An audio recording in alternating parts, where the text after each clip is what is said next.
In this video, I'm gonna show you guys how to change your email address on Airbnb. It's really easy and simple to do, guys. I'm gonna show you step by step how to do it. But before I show you though, like the video, subscribe to Daily Solutions YouTube channel, and consider making a small donation using the thanks button below if this video helps you out. And also, if you can figure this out yourself, just shoot me a DM via the link in the description, and I'll do it for you. With that in mind, let's get right into it.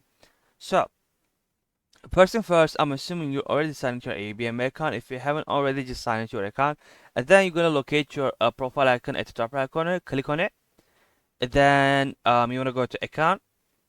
You want to click on the first option that says personal information, click on it. And here you're going to see your email address right here. If you want to change it, all you have to do is click the edit button right here. And then you want to enter, use an address you'll always have access. You want to enter a new email address right here and click save button. I'm not gonna do this because I don't want to change my email address right now.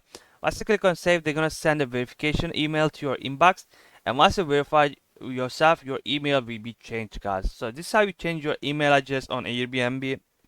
Like the video, subscribe to Daily Solutions YouTube channel, and consider making a small donation using the thanks button below if this video helped you out.